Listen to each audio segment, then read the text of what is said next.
Thanks to our friends at The Motley Fool for sponsoring this video. Visit fool.com/ASYM for the top 10 stocks to buy right now.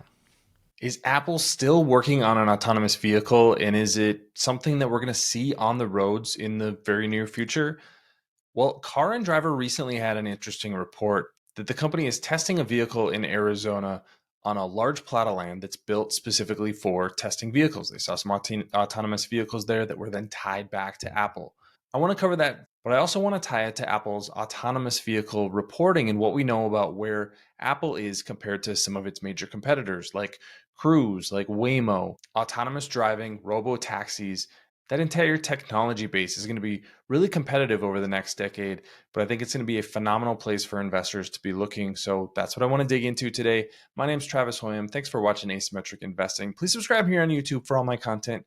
And for more on great stocks, check out my newsletter, Asymmetric Investing, in the show notes. And I'll put a link there to a deep dive that I did on Cruise, one of the competitors that I'll be talking about today.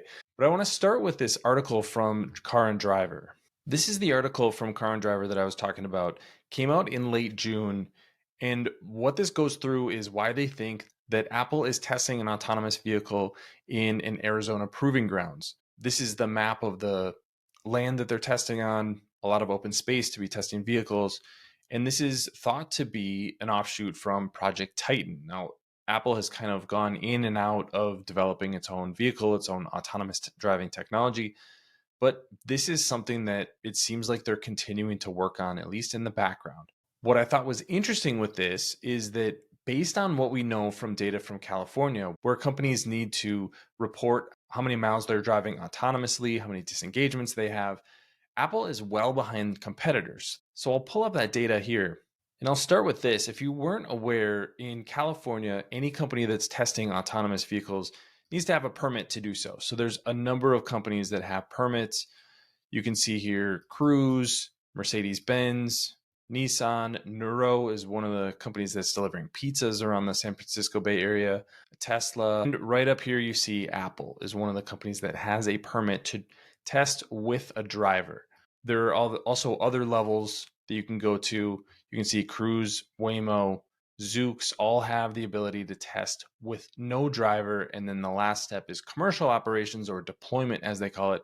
Only 4 companies have a license to actually deploy autonomous vehicles in the state of California. But what they also have is these disengagement reports. And these are reports that each one of these companies needs to file each year. The one that I want to focus on here is the 2022 autonomous mileage reports, and then the disengagements that are included in that. If you click on this, you get a whole bunch of data. I pulled that into a spreadsheet. And just to show you what this looks like, this is the raw data that you get from California. So what I pulled here is the annual total. This was actually from December 2021 to November 2022. A couple of major things that we're showing is the miles, and this is per vehicle. You can see the VIN number on each one of these vehicles. So this is about 1,500 lines. There's about 1,500 vehicles that are operating autonomously in the state of California. And they provide the number of miles that they're driving and then the number of disengagements as well. That's basically when a driver has to brake or swerve out of the way from something, basically any sort of interaction that disrupts the autonomous driving itself. And the thing that I found interesting here is Apple actually put 125,000 miles of autonomous driving on California roads last year, but total disengagements were almost 6,000. So they're doing about 21 miles per disengagement. That is not a lot, especially when you look at some of their major competitors.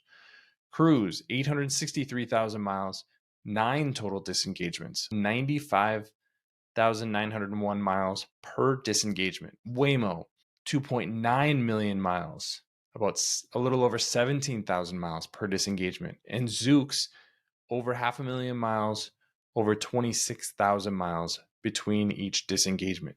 So this tells us a couple of things. One, Apple is not putting nearly the number of miles on the roads, at least in California, as some of its major competitors. I think Cruise and Waymo are really the 2 companies that are leading in this space right now. So just from a mileage standpoint, just collecting data, Apple is nowhere near where both of those companies are. And they're even well behind Zoox. Zoox is a company that's owned by Amazon. making a similar product to Cruise, but a little less clear what their go-to-market strategy is. But I think those are the three companies that you want to look at if you're interested in autonomous vehicles. And Apple is just way behind. And the disengagement number, the miles per disengagement, the difference there is just shocking. Apple is nowhere near where it needs to be from an autonomous vehicle standpoint. So there's a couple reasons I thought this was notable for investors. One, Apple is starting to expand its product line. They announced the VR headset earlier this year, and they've been working on this autonomous vehicle, whatever it is, Project Titan, for about a decade now. This is a long time. A lot of money has gone into this project. It may not ever go anywhere, but we know that Apple continues to invest in trying to get into the vehicle market. But from the data that we have publicly available, it looks like Apple is well behind some of its major competitors. Cruise, Waymo, and Zoox are the main ones to look at. And that's always a shocking position to be. I don't anticipate that Apple is going to introduce a new product if it doesn't think that it can have a number one or number two market share in that market. And right now, given what we know, Apple is way behind in autonomous driving.